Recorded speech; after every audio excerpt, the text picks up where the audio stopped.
Taib, barakallah. Taib. Bismillahirrahmanirrahim. Assalamualaikum warahmatullahi wabarakatuh.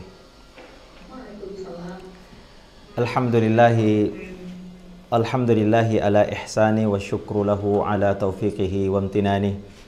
Asyhadu an la ilaha illallah wahdahu la syarika lahu ta'ziman li sya'nih. Wa asyhadu anna Muhammadan abduhu wa rasuluhu ad-da'i ila ridwanih. Salawatu rabbi wa salamuhu wa ala alihi wa ashabihi wa ikhwanih. Amma ba'du, ibu-ibu sekalian yang dirahmati Allah subhanahu wa ta'ala. Alhamdulillah pada hari ini, hari yang penuh berkah, hari Jumat, hari yang mulia di dalam syariat agama kita.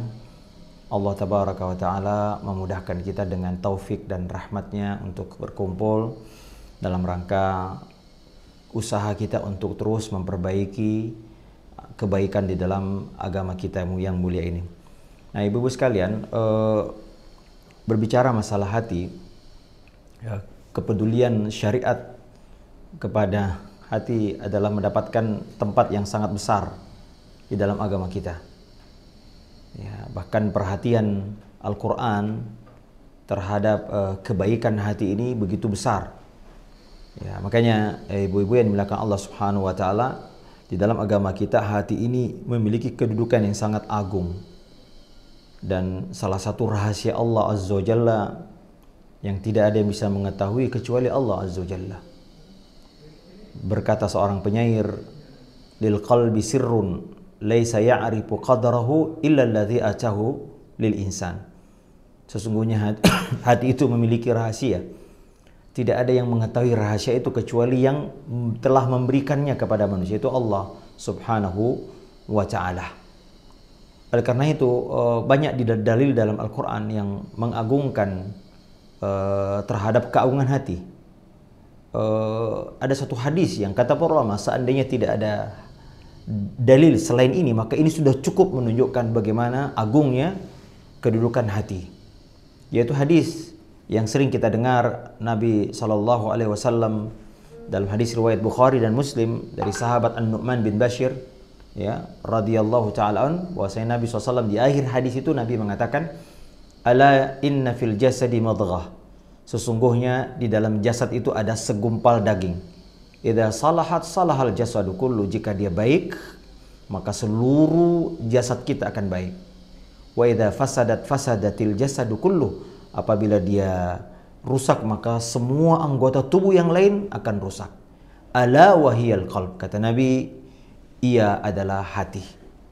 Oleh karenanya, ibu yang dimuliakan Allah Subhanahu wa taala, Allah Subhanahu wa taala seringkali, ya, menyandarkan sifat-sifat kebaikan adalah kepada hati. Ya, Allah Subhanahu wa taala misalnya menyandarkan kata takwa. Ya, Allah Jalla wa ala menyebutkan dalam Quran, fa innaha min taqwal qulub, sesungguhnya itu bagian dari ketakwaan hati. Ya, ini menunjukkan bahwasanya hatilah yang menghimpun seluruh sifat-sifat baik. Pada saat yang sama, hati juga lah yang menampung sifat-sifat yang buruk. Jadi keburukan berawal dari hati, kebaikan pun juga berawal dari hati. Jika seorang baik, maka tentunya kebaikan hatinya jadi baik. Ya, jika seorang buruk, berarti keburukannya ada pada hatinya. Oleh karenanya, orang yang cerdas tentu hal yang pertama kali dia perbaiki adalah hatinya, karena dia adalah pondasi seluruh kebaikan. Ya, jika seorang merasa dirinya sedang lemah, amal-amal solehnya lemah, maka ini menunjukkan ada kelemahan pada hati kita.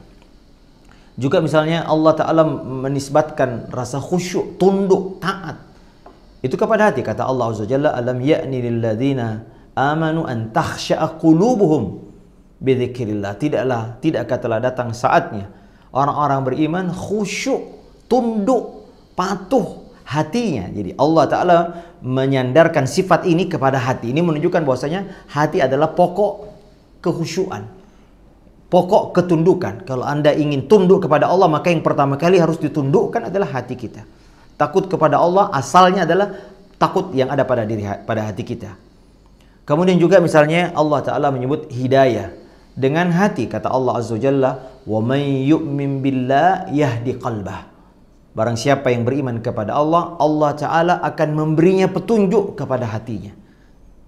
Oleh karena itu sasaran Al-Quran adalah hati. Dia adalah tempat berseminya hidayah, bias cahaya. Yang tadi kalau judul materi kita hari ini, maka cahaya yang pertama kali yang dimasuki adalah hati. Ya, maka ibu-ibu yang dimuliakan Allah Subhanahu wa taala, Allah Subhanahu wa taala menyebutkan di dalam Al-Quran bahwasanya Al-Quran dikhususkan, ditujukan untuk hati. Al-Quran ini dialamatkan untuk hati, bukan kepada mata, bukan kepada telinga dan anggota tubuh yang lain. Tapi sasaran, objek, targetnya Al-Quran adalah hati kita. Allah Subhanahu wa taala berfirman misalnya ibu dalam surah Asy-Syu'ara, ya, ayat 193, ayat 195, Allah Ta'ala berfirman, "Wa innahu latanzilu rabbil alamin." Sungguhnya Al-Quran itu turun dari Rabb alam semesta. Nazala bihir ruhul amin. Dia diturunkan melalui Jibril, ar-ruh al-amin. Ala qalbika litakuna minal munzirin. Diturunkan kepada hatimu. Perhatikan kalimat ini, kepada hati. Nah, oleh karenanya, ya, hidayah Al-Quran, petunjuk-petunjuk Al-Quran, cahaya Al-Quran itu tujuannya, targetnya kepada hati kita ini. Karena itu Allah Subhanahu wa taala menyebut kebaikan kepada baiknya hati. Misalnya tadi ini Allah Ta'ala katakan di dalam Al-Quran, yahdi qalbah. Ya, begitu juga ketika menyebut orang kafir, maka orang kafir pun disebut khatamallahu ala qulubihim. Allah Ta'ala menutup, mengunci hati mereka sehingga hidayah tidak bisa masuk.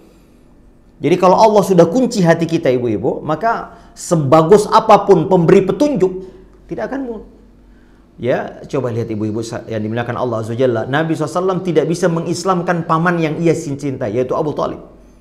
Kurang apa Nabi SAW kepandaian beliau, ya, tidak ada yang dai terbaik. Tapi jika Allah sudah mengunci hati manusia, tidak ada yang bisa membukanya kecuali Allah Subhanahu wa taala.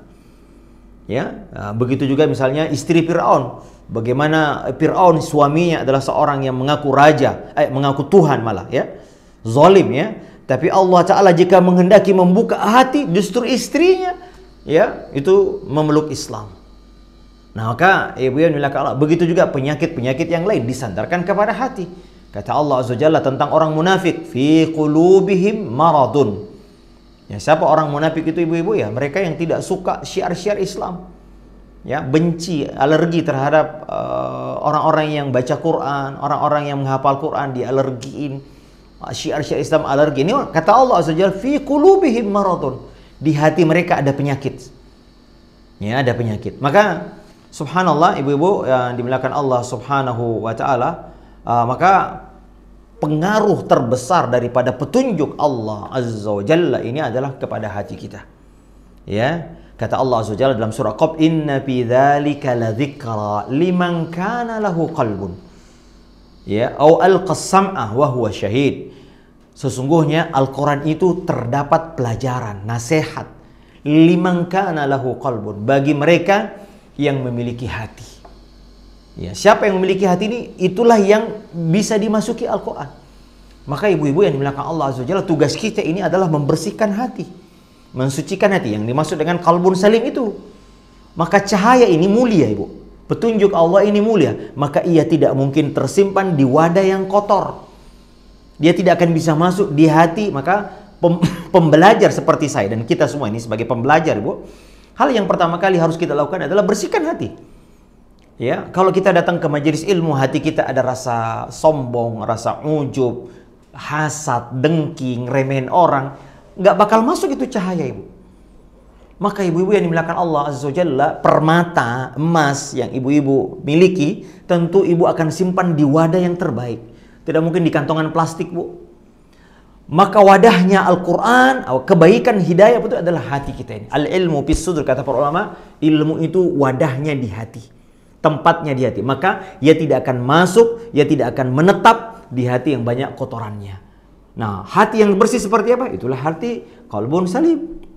Nah, oleh karenanya ibu-ibu yang dimuliakan Allah Subhanahu wa taala, Allah taala menyebut orang yang tidak bisa mentadabburi, menghayati Al-Quran adalah mereka yang ditutup hatinya. Kata Allah Azza wa Jalla, afala yatadabbaruna al-Quran am ala qulubin aqfaluha.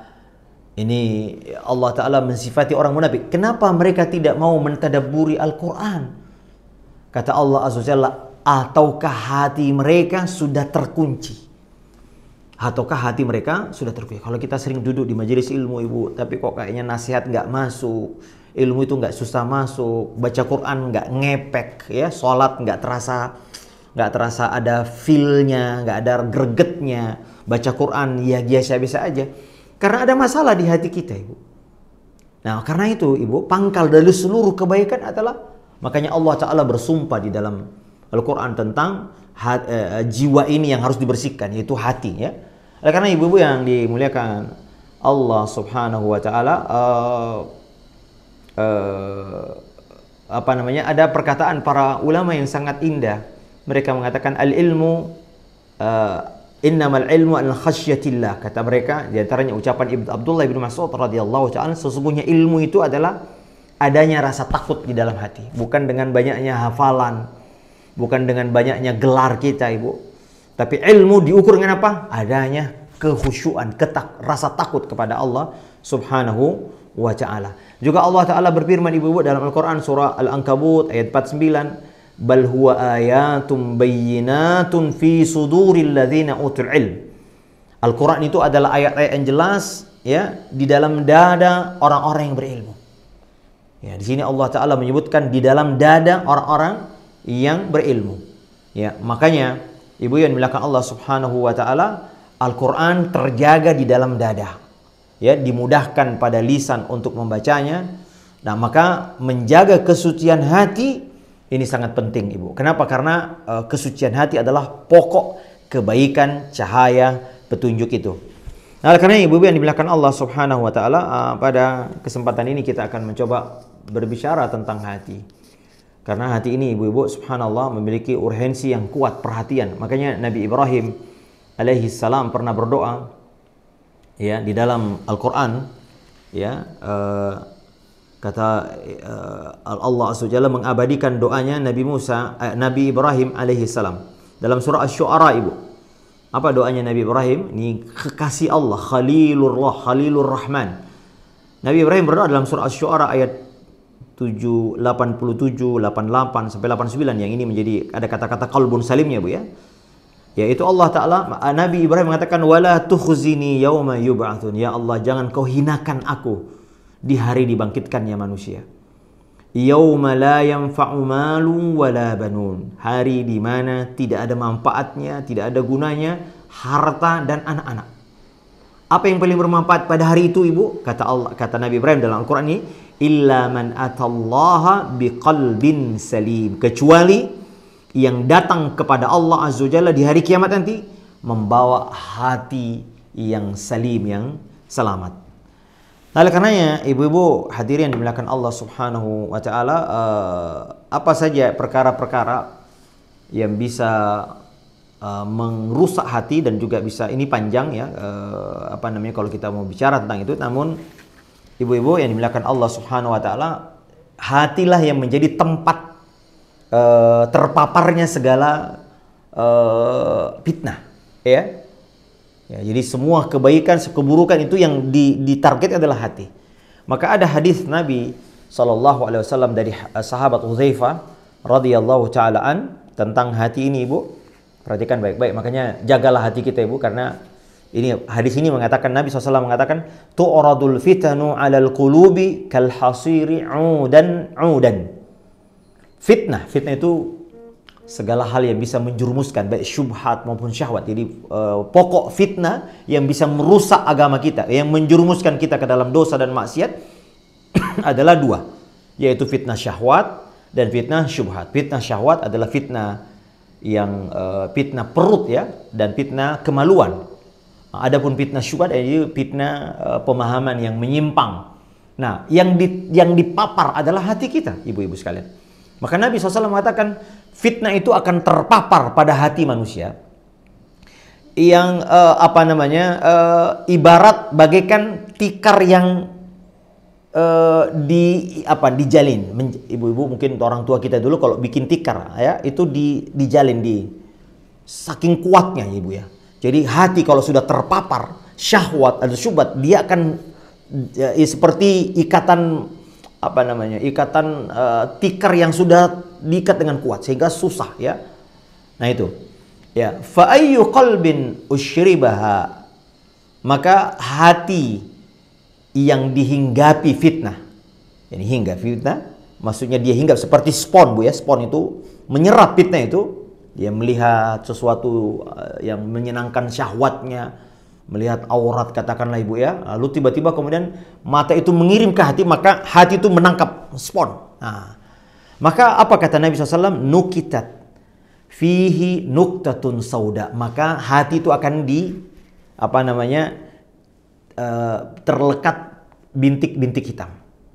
Nah, maka dia hitam tuh, menghitam hatinya ya. Wa ayyu qalbin ankaraha, hati yang mengingkari syahwat itu atau syubhat itu, dia mengingkari karena hatinya kuat ya. Maka kata Nabi, nukitat fihi nuktatun bayadha, maka akan terlekat padanya bintik-bintik putih. Nah, putih ya, ibarat boleh saya katakan Bu, ibarat kalau kita mau mempermakan membersihkan kain ya yang putih, yaitu maka akan putih bersih. Ya, maka hatta tasira ala qalbaini, maka manusia pun terbagi menjadi dua jenis hati.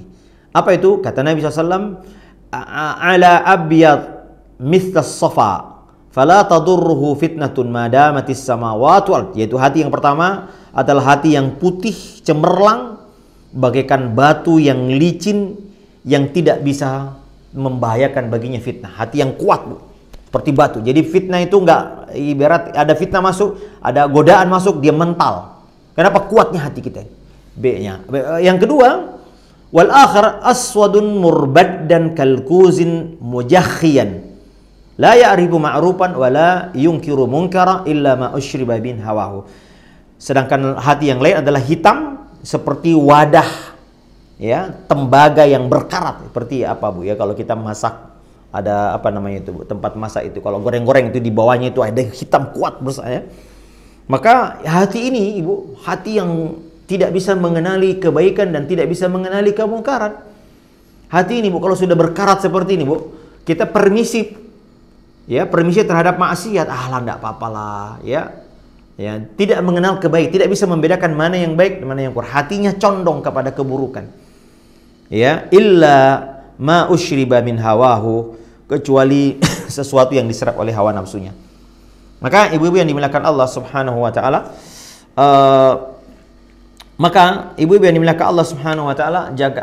secara umum saya ingin sampaikan ibu-ibu, ini ada perkataan ulama Ibnu Al-Qayyim rahimahullah dalam kitabnya Ighatsatul Lahafan, kata beliau, midarus sihha, yakni pokok kesehatan.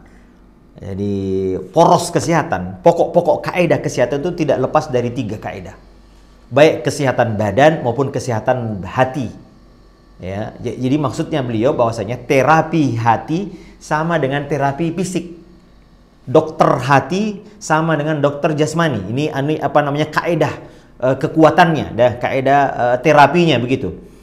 Ya, ada 3 kata beliau. Yang pertama adalah hifdzul quwwah, menjaga kekuatan. Baik kekuatan badan maupun kekuatan hati. Jadi stamina ibu ya. Orang kalau staminanya kuat ya, maka penyakit tidak mudah masuk ya. Makanya di zaman pandemi seperti ini kan banyak orang rajin olahraga, menjaga kebugaran sehingga virus itu tidak mudah masuk. Jadi kita punya kekebalan tubuh yang kuat dengan apa? Menguatkan jasmani kita. Ya, olahraga dan lain sebagainya. Atau minimal kita meminum asupan yang baik. Kemudian yang kedua adalah walhamiyatu anil mu'dhi. Ya, ini menjaga sesuatu dari yang merusak. Nanti kita kasih contohnya. Contoh dalam masalah syariat misalnya, Ibu, bagaimana syariat peduli terhadap menjaga stamina agar badan kuat kita. Badan kita kuat. Contohnya adalah Allah Subhanahu wa taala membolehkan orang yang sakit dan bersafar tidak puasa. Ya. Nah, orang yang bersafar, Bu, itu butuh kekuatan. Kalau dikhawatirkan kalau dia berpuasa, ya, maka dia akan lemah pas fisiknya. Maka boleh dia tidak berpuasa. Ini dalam rangka menjaga stamina. Orang yang sakit juga boleh tidak berpuasa, karena kalau dia berpuasa dikhawatirkan akan bertambah sakitnya dan itu akan mengurangi kekebalan tubuhnya. Misalnya seperti itu. Ini bentuk penjagaan syariat terhadap stamina tubuh. Adapun yang kedua tadi, al-hamiyatu 'anil mu'dzi, menjaga, membentengi badan kita dari hal-hal yang merusak, virus dan segala macam. Contoh dalam syariat adalah ibu-ibu, misalnya orang yang punya penyakit tertentu tidak diizinkan misalnya menggunakan air dingin untuk berwudu karena dikhawatirkan bertambah penyakitnya. Ya, maka dia boleh menggunakan media lain seperti tayamum. Ya, karena dikhawatirkan. Ini bentuk agar menjaga, seperti larangan minum khamar katakanlah, ya. Larangan minum khamar adalah mencegah asupan yang bisa meracuni. Ya, ini kaidah kedua dalam prinsip kesehatan. Ya, kaidah kedua. Kemudian kaidah yang ketiga, wa amma istifraghu al-madatul fasidah, yakni mengosongkan tubuh kita dari zat-zat yang merusak. Jadi kalau dia sudah masuk, maka apa ini istilahnya, mungkin detoksifikasi orang kalau ya begitu. Ya, orang kalau sudah ada penyakitnya, sudah masuk virusnya, itu dikasih obat. Ya, dikasih obat untuk apa? Menghilangkan virus ini. Nah, ibu-ibu yang dimuliakan Allah, misalnya, makanya di dalam syariat orang yang ketika berihram, ibu, kan tidak boleh bercukur. Tapi jika ada gangguan di dalam kepalanya, ada kutu atau ada penyakit, ya, lalu kemudian Allah katakan boleh dia melepaskan atau boleh dia bercukur dalam rangka apa? Ya, menghilangkan gangguan tadi ini. Maka hilangkan gangguan. Nah, ibu-ibu yang dimuliakan Allah SWT, jika itu berkaitan dengan badan, maka sama, ibu, dengan hati juga.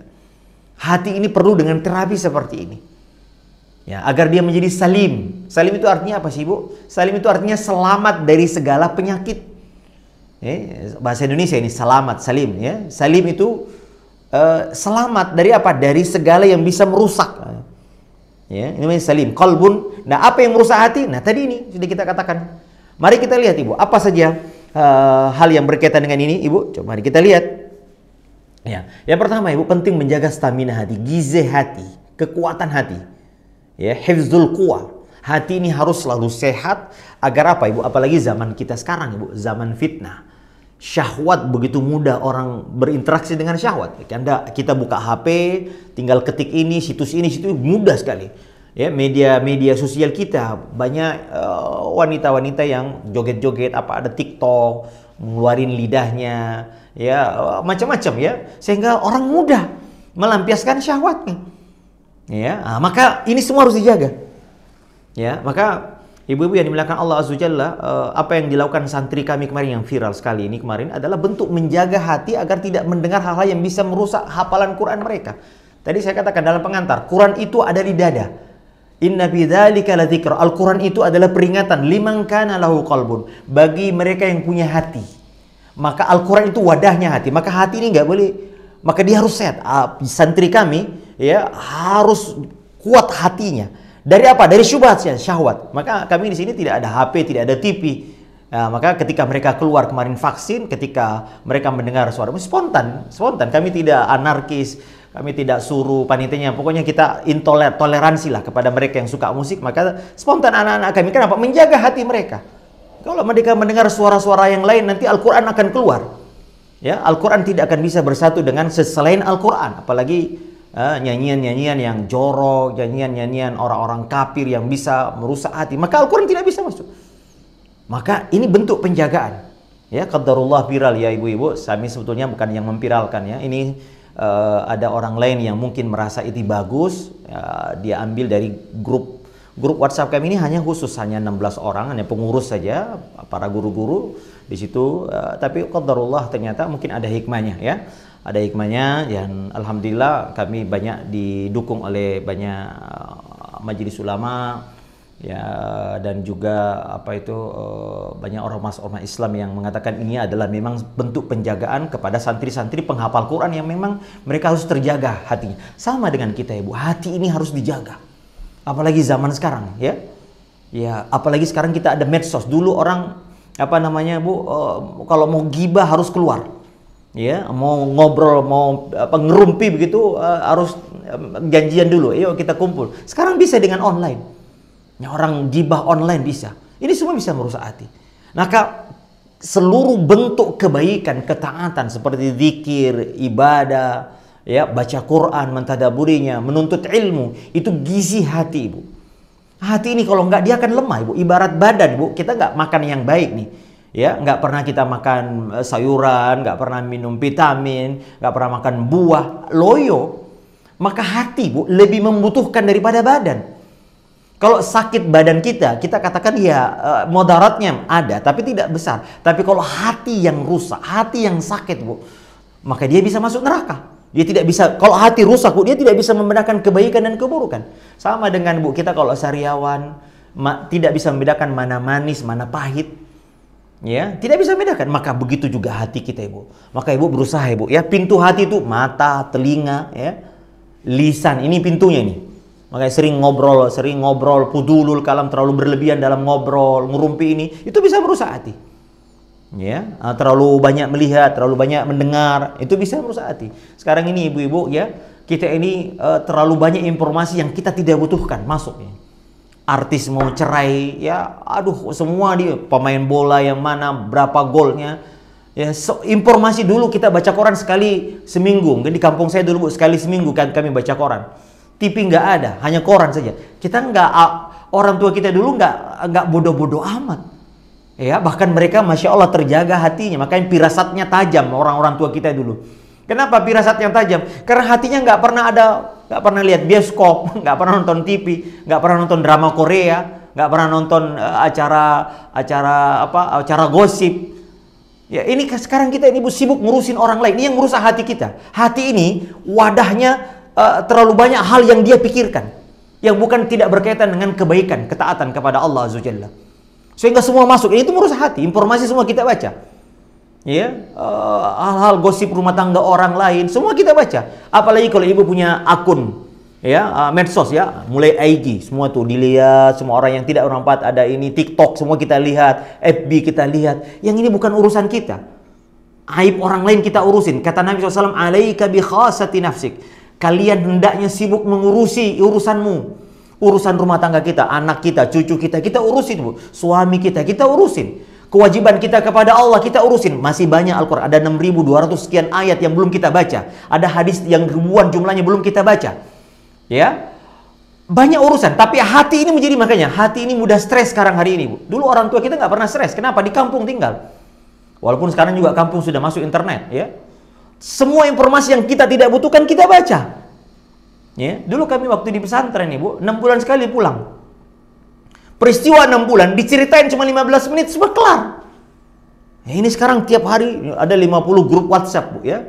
Semua komen ini komen, ada grup alumni ini, alumni TK, alumni umrah, alumni haji, semua, ya, grup tetangga, grup ngajar, grup ini, semua grup ada. Satu aja yang komen kita lihat semua. Padahal mungkin itu informasi yang tidak kita butuhkan. Sehingga apa? Itu yang kemudian membuat hati kita lemah. Sehingga apa? Diajak untuk kebaikan dia nggak mau. Ya, kecenderungan kita adalah kecenderungan itu. Hati ini, Ibu, masya Allah, ya, maka harus dikasih asupan gizi hati. Apa itu? Berzikir kepada Allah Azza wa Jalla. Hati ini tidak akan tenang, tidak akan merasakan kekuatan kecuali diajak untuk taat kepada Allah Azza wa Jalla. Ala bidzikrillahi tatmainnul qulub, ya. Hanya dengan berzikir kepada Allah Azza wa Jalla, hati ini akan merasa tenang. Hati ini akan merasa hidup, ya. Ingat ibu-ibu, hidupnya hati adalah pokok kebaikan. Dan itulah tujuan syariat. Kata Allah Azza wa Jalla, "Ya ayyuhalladzina amanu istajibu lillahi walirrasuli idza da'akum lima yuhyikum." Ya, wahai orang-orang yang beriman, jawablah, ya, penuhilah seruan Allah dan seruan Rasulnya jika ia mengajak kalian kepada apa-apa yang bisa menghidupkan hatimu, yaitu syariat. Seluruh bentuk ketaatan, seluruh bentuk larangan yang dilarang oleh Allah Azza wa Jalla ada dalam rangka menghidupkan hati. Maka hidupnya hati adalah pokok kebaikan. Makanya Allah Ta'ala juga menyebutkan liyunzira man kana hayya. Al-Quran diturunkan untuk apa? Memberi peringatan bagi orang yang hidup hatinya. Nah, orang kalau nggak hidup hatinya, itu tadi nggak bisa membedakan kebaikan dan keburukan. Maka ibu-ibu, subhanallah ya, hati yang selamat adalah hati yang memenuhi hatinya dengan kebaikan. Makanya ibu-ibu ada sholat 5 waktu, coba tuh Bu. Zikir ya, di antara zikir terbaik adalah sholat.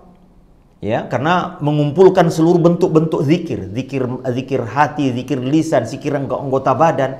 Zikir itu kan ada 3 Bu ya. Zikir dengan lisan, ya, ucapan, zikir dengan anggota badan seperti sujud, ruku, tawaf, sa'i, melontar jamrah. Ada zikir dengan hati, tadabbur, tafakkur, dan itu semua berkumpul pada sholat. Maka sholat ini gizi terbaik. Makanya Nabi SAW mengatakan, wa'alamu anna khaira a'malikum as-salah. Ya, ketahuilah oleh kalian bahwasanya sebaik-baik amalan adalah salat. Nah, maka ini gizi terbaiknya berzikir. Kita makanya Al-Qur'an menyebutkan ya ayyuhalladzina amanu dzkurullaha dzikran katsira wasabbihuhu bukratan wa asila. Wahai orang-orang yang beriman, berzikirlah kalian kepada Allah dengan zikir yang banyak, Bu. Dan bertasbihlah kepada Allah di waktu pagi dan petang. Maka ibu sepanjang 24 jam Bu, masya Allah, ya ada zikir pagi itu. Ya, sesudah sholat kita sholat tahajud coba sini. Kemudian disambung dengan sholat subuh, disambung dengan zikir pagi. Kemudian tidak lama kemudian ada sholat duha. Kemudian tidak lama kemudian ada sholat duhur. Kemudian tidak lama 2 jam 3 jam kemudian ada sholat asar. Setelah sholat asar ada zikir petang. Kemudian sholat maghrib Bu. Kemudian setelah itu sholat isya. Kemudian setelah itu kita tidur. Sebelum tidur ada zikirnya lagi Bu. Zikir sebelum tidur banyak sekali. Baca ayat kursi, membaca trikul 3 kali. Kemudian baca zikir-zikir yang lain. Baca surah Al-Mulk, baca surah Al-Baqarah, 2 ayat terakhir surah Al-Baqarah. Kata Nabi, siapa yang membaca 2 ayat terakhir surah Al-Baqarah itu mencukupinya dari segala gangguan pada malam hari itu. Ya. Subhanallah. Kemudian kita masuk kamar mandi, keluar kamar mandi, pakai baju, ada zikirnya. Keluar rumah, masuk rumah, naik kendaraan, semua ada zikirnya. Agar apa? Hati ini senantiasa terikat, tergantung kepada Allah saja, supaya gizinya kuat. Maka hati ini Bu, kalau nggak kuat, kita nggak kuat menerima syubhat, syahwat. Ya, terpapar sedikit. Ya, makanya Imam Ibnu Sirin rahimahullah mengatakan hati ini al-qulubu dha'ifah, hati itu lemah. Ya. Sementara syubhatu khattafah, syubhat itu menyambar-nyambar sekarang. Dulu Bu, syubhat orang masih apa namanya? Sekarang syubhat kita masuk di internet Bu. Mudah begitu menyambar hati kita. Dan hati ini lemah Ibu. Ya, hati ini lemah. Oleh karena itu kuatkan hati, stamina hati dengan apa? Tadi zikir, ketaatan, khususnya juga menuntut ilmu Ibu. Ya, kekuatan hati ini dengan ilmu. Makanya Ali bin Abu Thalib radhiyallahu taala an pernah mengatakan al-qulubu aw'iyah. Sesungguhnya hati itu ibarat wadah. Ibarat wadah. Fa khairaha aw'aha lil ilmi. Sebaik-baik hati yang paling banyak menampung ilmu. Ilmu itu apa? Qala Allah wa qala Rasul alaihi salatu wassalam. Maka Ibu, kita duduk di majelis ilmu walaupun melalui dunia maya seperti ini adalah cara kita untuk menguatkan stamina hati kita. Hati ini Bu mudah lemah kalau terpapar sedikit dengan ujian, mengeluh. Terpapar dengan ini sedikit, mengeluh. Mudah stres, mudah ini. Maka menguatkan hati dengan apa? Menggantungkan hati ini kepada zat yang mencipta. Kata Imam Ibnu Qayyim rahimahullah, hati ini tidak akan pernah merasakan ketenangan, kebahagiaan, ketentraman. Kecuali dengan apa? Diajak hati ini untuk mengenal Rabb-nya yang telah menciptakan hati itu. Hati ini adalah milik Allah Azza wa Jalla, Bu. Dia tidak akan pernah merasa bahagia secara hakiki kecuali hati ini diajak untuk beribadah kepada Allah yang telah menciptakan hati kita ini. Nah, ibu-ibu yang dimuliakan Allah Azza wa Jalla, selanjutnya al-hamiyatu anil mu'dhi. Hati ini harus dijaga, Bu. Pintu-pintu yang merusak hati harus dijaga. Apa pintu-pintu yang bisa merusak hati, ibu-ibu? Banyak sekali, ya. Racun-racun hati itu banyak sekali. Di antara yang paling banyak pintu yang masuk ke dalam hati, ibu-ibu, kalau boleh kita lakukan adalah yang pertama, ibu-ibu, adalah fudulul kalam. Ya, ini terlalu banyak bicara.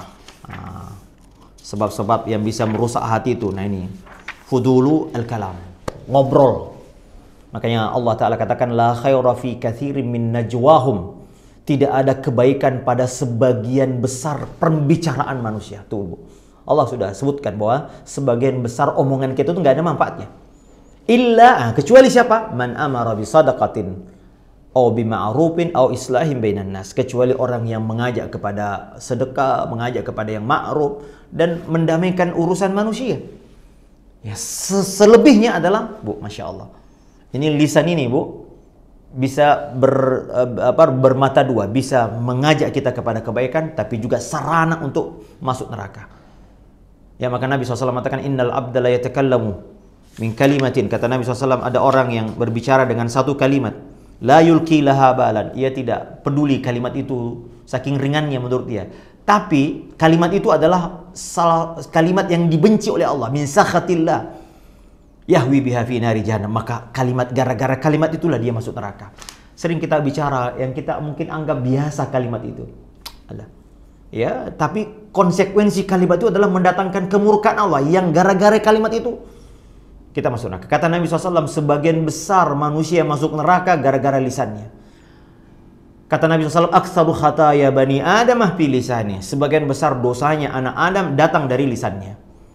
Subhanallah. Maka ibu-ibu hati-hati ini. Maka ibu-ibu Nabi mengatakan, la yastaqimu imanu abdin, atau imani ahadikum. Kata Nabi, tidak akan benar iman salah seorang kalian hatta yastaqima qalbuh, sampai hatinya benar, lurus. Wala yastaqimu qalbuhu hatta yastaqima lisanuh. Dan tapi hatinya tidak akan beres kecuali lisannya juga lurus. Lihat ibu-ibu bagaimana ya iman. Kata Nabi SAW, tidak akan benar kecuali benarnya hatimu.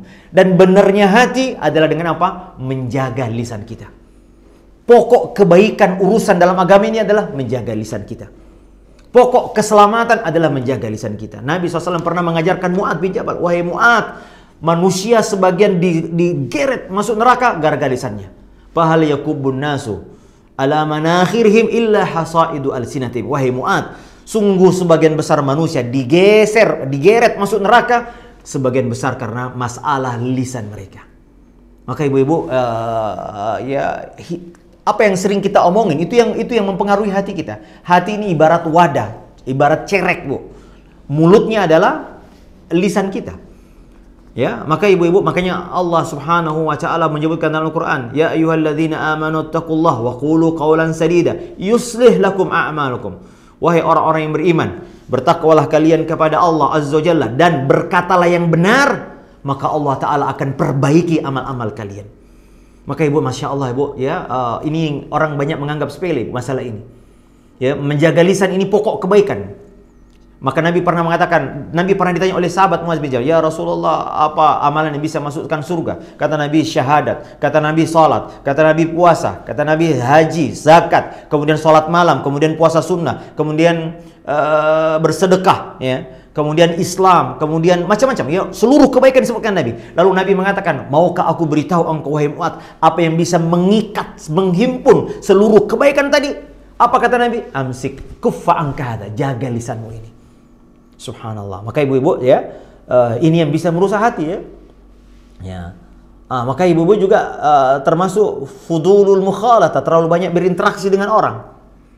Ya, terlalu banyak bergaul, Bu. Maka ibu, Nabi SAW menyebut di antara pokok keselamatan adalah tinggal di rumah. Wal yasa'aka baituka. Nabi pernah ditanya, apa itu keselamatan? Man najatu?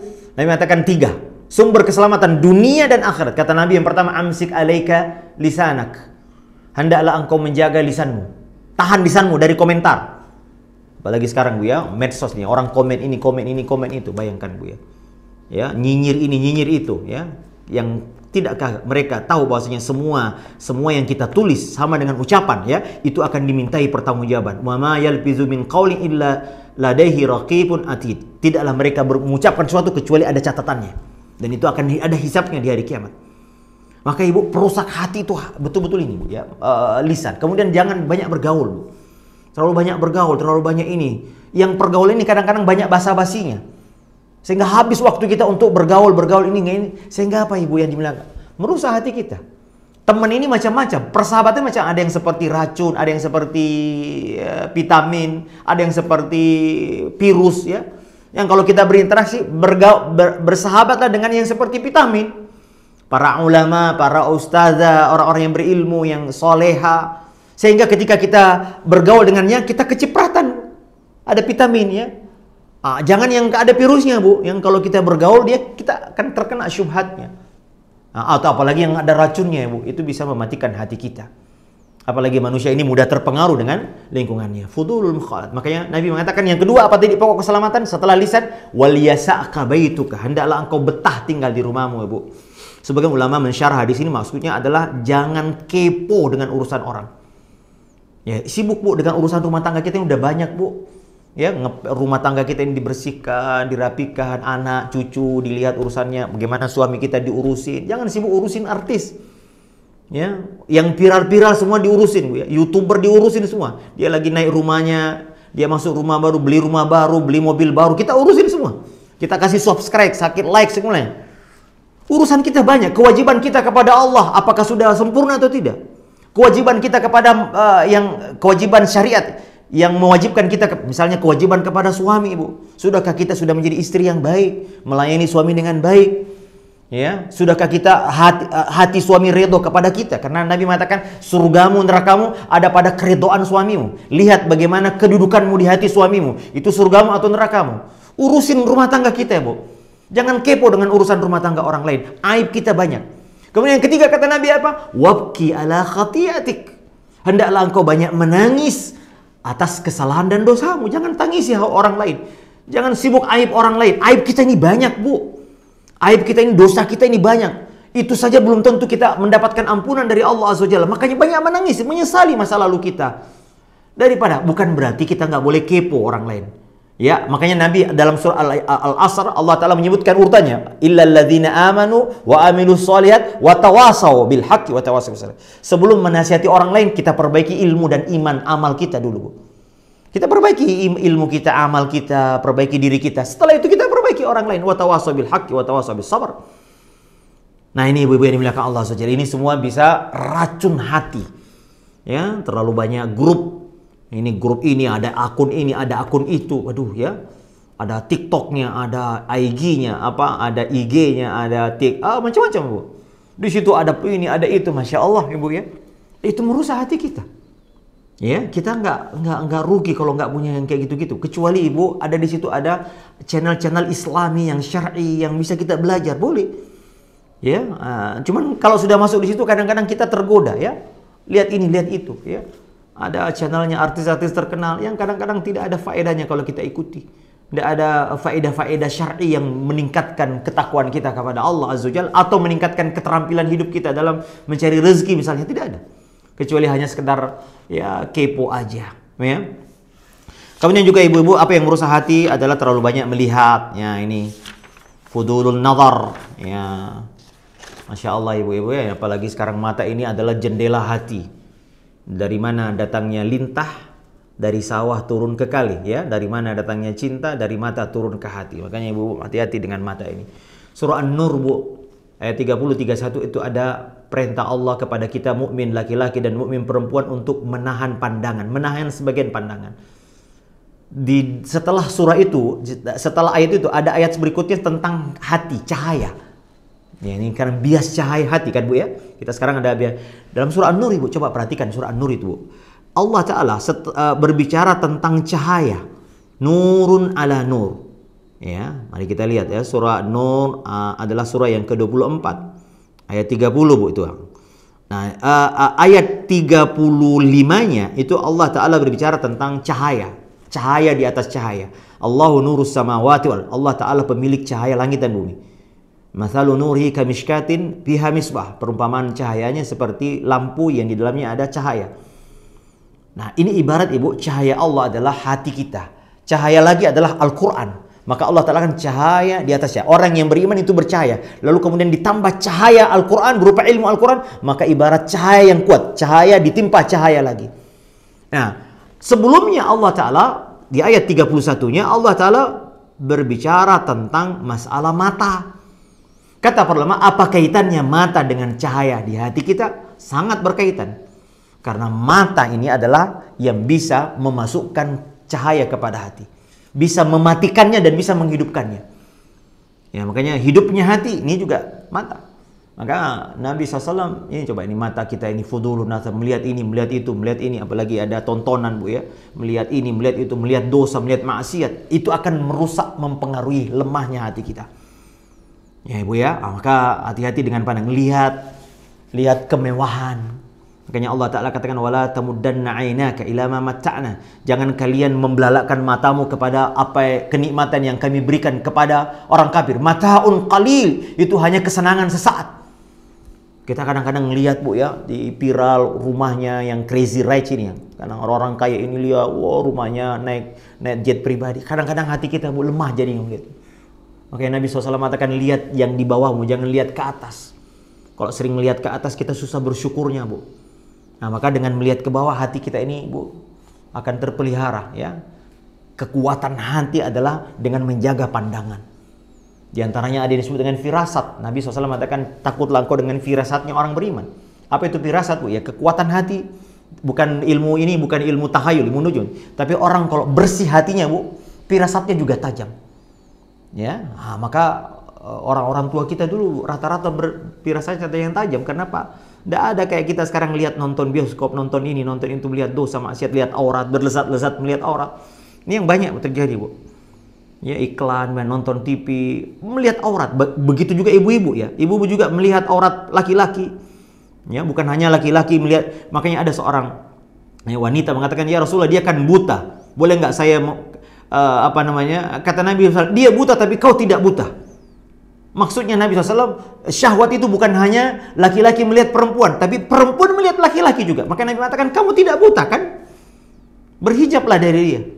Berhijab dari dia. Kenapa? Ya, karena wanita pun juga bisa berlezat-lezat melihat aurat. Nah, maka ibu-ibu subhanallah kalau hati ini, hati yang seperti ini yang datang, coba perhatikan Bu, renungkan hati yang seperti apa yang kita bawa menghadap kepada Allah Jalla wa'ala. Hati yang banyak penyakitnya seperti sekarang atau hati yang bersih? Maka ibu tutup pintu-pintunya dari telinga juga Bu ya. Ya memang ibu harus kita akui ya, ada khilaf ulama tentang hukum musik ya.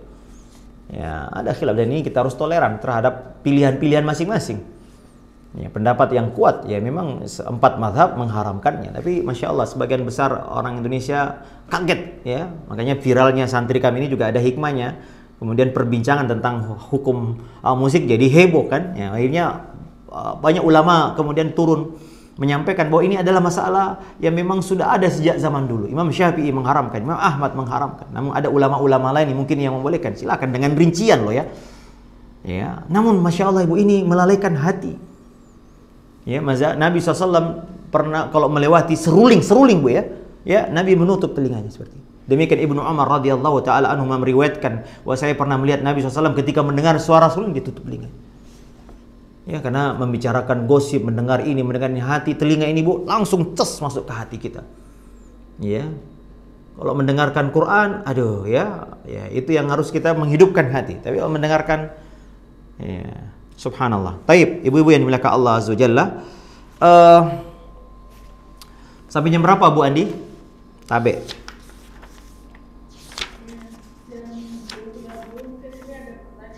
Oh gitu, baik kalau begitu kita cukupkan dulu ya. Oh, satu lagi Bu, satu lagi sebelum ada tadi pokok kesehatan hati yang qalbun salim Bu. Yang ketiga adalah membersihkan hati dari kotoran, virus.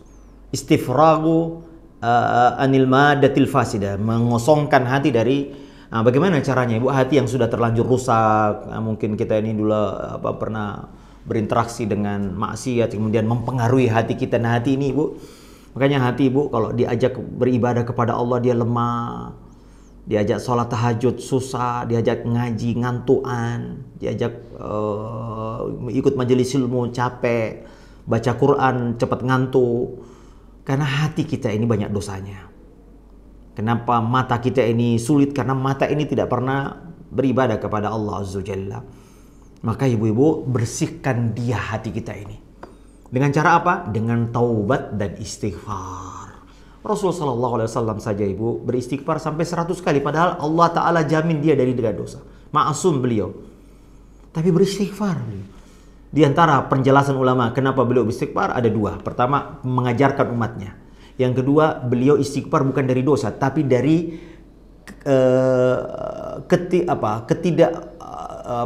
Allah ini Azza wa Jalla nikmatnya banyak. Cara kita mensyukuri mungkin belum bisa sama dengan nikmat itu, dan tidak akan mungkin. Nikmat Allah begitu besar. Kita berterima kasih kepada Allah dengan seluruh nikmat, dengan ibadah itu Masya Allah tidak akan mampu seimbang. Memuji Allah tidak akan mampu mencapai pujian yang hakikat. Makanya Nabi SAW pernah memuji Allah dalam sujudnya. Beliau mengatakan, Ya Allah, la uhsi sana'an alaik. Ya Allah, aku tak mampu memujimu sebagaimana engkau adanya. Ya, la anta kama asnaita ala nafsik. Engkau ya Rabb sebagaimana engkau memuji dirimu sendiri. Nah, Nabi beristighfar dari perkara itu. Tidak mengagungkan Allah sebagaimana layaknya pengagungan kita kepada Allah Jalla wa'ala. Kalau Nabi saja begitu, apalagi kita ibu-ibu yang dimuliakan Allah Jalla. Istighfar ya, zikir pagi ada istighfar 100 kali ibu. Setiap selesai sholat kita istighfar. Kemudian kita bertobat kepada Allah Azza Jalla. Makanya Nabi mengatakan, at-taibu minadz-dzambi kaman la dzambalah. Orang yang bertobat dari dosa sebagaimana orang yang tidak pernah berbuat dosa kembali. Buka lembaran baru dengan bertobat, beristighfar kepada Allah Jalla wa'ala. Dan bertobat kepada Allah dengan tobatan nasuha. Bahkan kita diperintahkan untuk bersegera. Wasari'u ila maghfiratin min rabbikum. Bersegeralah kalian bertobat. Wa tubu ilallahi taubatan nasuha. Bertobat kepada Allah dengan tobat yang benar.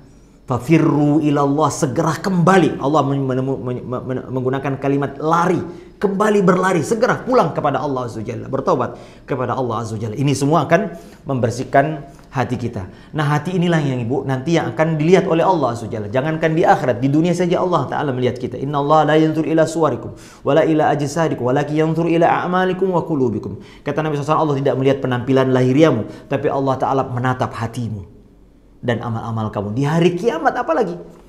Ya, yauma tubalas sarair. Allah Ta'ala akan mengungkap semua rahasia-rahasia hati. Ya, maka ibu-ibu yang dimuliakan Allah Azza Jalla, hati mana yang akan kita bawa? Maka bersihkan hati kita. Di antara penyakit hati yang paling besar adalah penyakit syirik, kufur ini. Ini hati nggak selamat nanti di hari kiamat. Orang kafir makanya tidak bisa masuk surga. Karena penyakitnya susah. Nah, kemudian penyakit dosa yang lain, maksiat, bid'ah, ini semua penyakit-penyakit hati. Maksiat. Ini harus kita bereskan, bersihkan sebelum kita datang menghadap kepada Allah. Ini yang disebut dengan qalbun salim, selamat dari penyakit. Penyakit paling parah adalah syirik, kufur.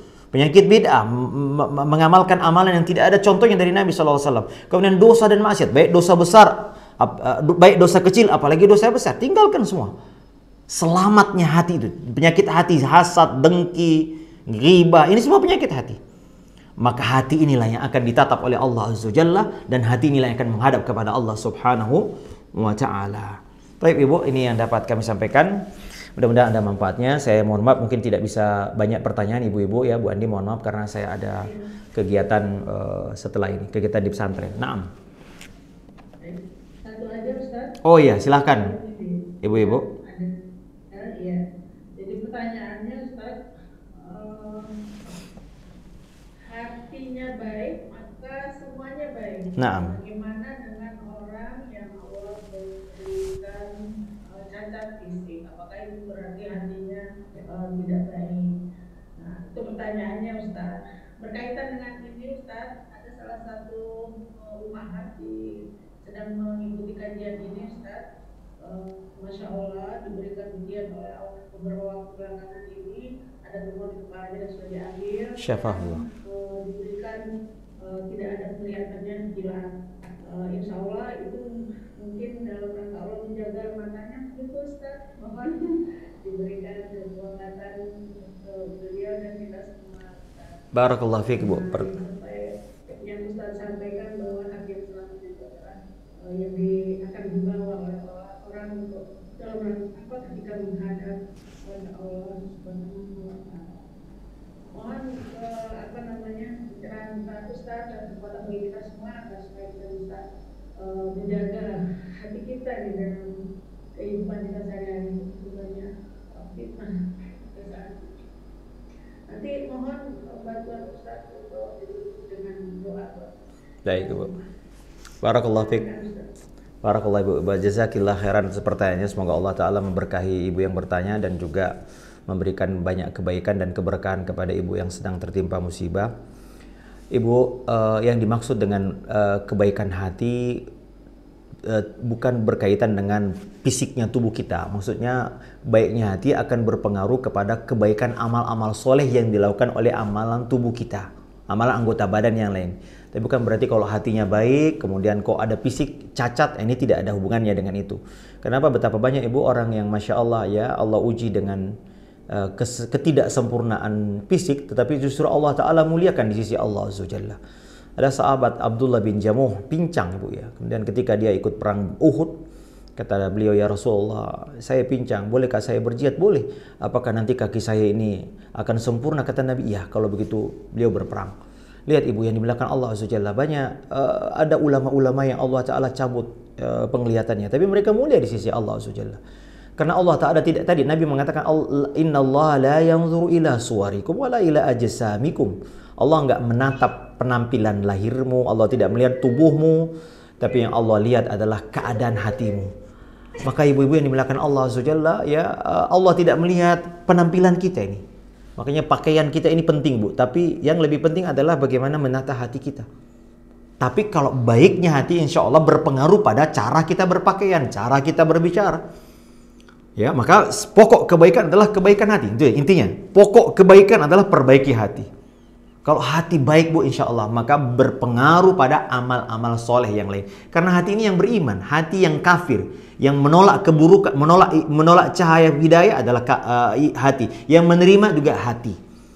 Nah, karena ibu-ibu yang dimuliakan Allah Subhanahu wa Ta'ala, ya, saya menasihati diri saya dan kita semua yang tertimpa musibah, apalagi tadi ya, kehilangan dua penglihatan. Ibu, saya ingin menggembirakan hati ibu yang sedang, ya, mungkin ada kemungkinan penglihatannya diambil oleh Allah Azza wa Jalla. Kata Nabi SAW, saya terjemahkan hadisnya ibu, barang siapa yang diambil dua kekasihnya, al-habibatani, ini dua kekasih itu adalah dua bola matanya. Lihat, Allah, Nabi, ini hadis kursi, ya, siapa yang aku ambil kedua bola matanya.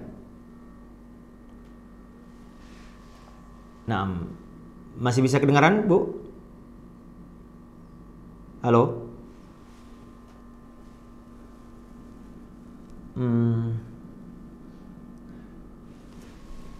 Mas Agung? Ini kayaknya kemut, suara saya kemut. Oh iya, dari sana ya.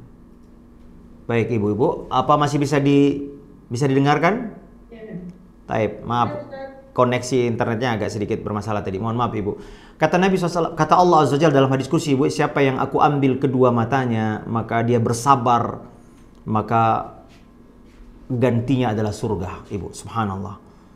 Maka ibu-ibu yang dimuliakan Allah, ya, ibu yang terutama mendapatkan musibah ini, maka ibu bergembira dengan hadis ini. Jika ibu bersabar, karena Allah Ta'ala menyebut mata ini dengan kekasih.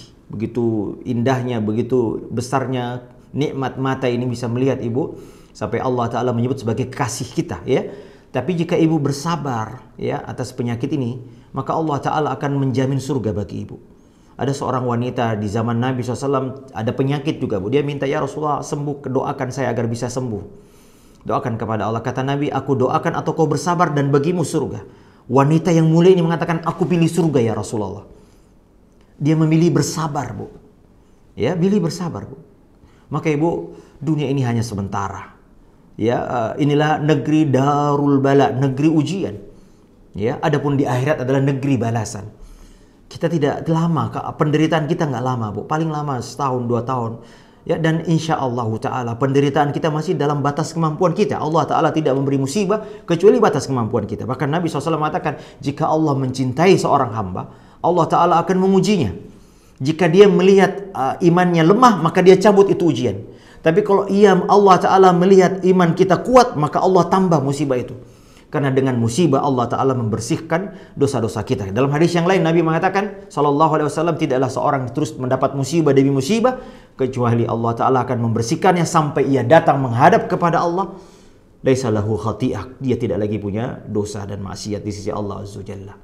Nah ibu, semoga Allah Azza wa Jalla memberkahi pertemuan kita. Bismillah, alhamdulillahirabbil alamin. Allahumma shalli ala Muhammad. Allahumma ighfir lil mu'minina wal mu'minat wal muslimina wal muslimat al ahya'i minhum wal amwat innaka sami'un qaribun mujibud da'wat wa ya qadil hajat. Allahumma inna nas'aluka al huda wat tuqa wal afafa wal ghina. Rabbana atina fid dunya hasanah wa fil akhirati hasanah wa qina adzabannar. Subhanakallahumma bihamdika asyhadu an la ilaha illa ant astaghfiruka wa atubu ilaik. Wassalamu alaikum warahmatullahi wabarakatuh. Terima kasih ibu-ibu. Waalaikumsalam warahmatullahi wabarakatuh. Jazakallahu Ustaz. Teman-teman sekalian, ibu-ibu yang dirahmati Allah, kita tutup dengan bersama-sama membaca hamdalah dan para majlis. Alhamdulillahirabbil alamin.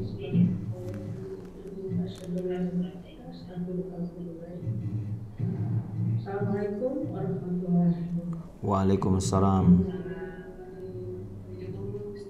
Wa iyyaki. Barakallahu fik ibu-ibu.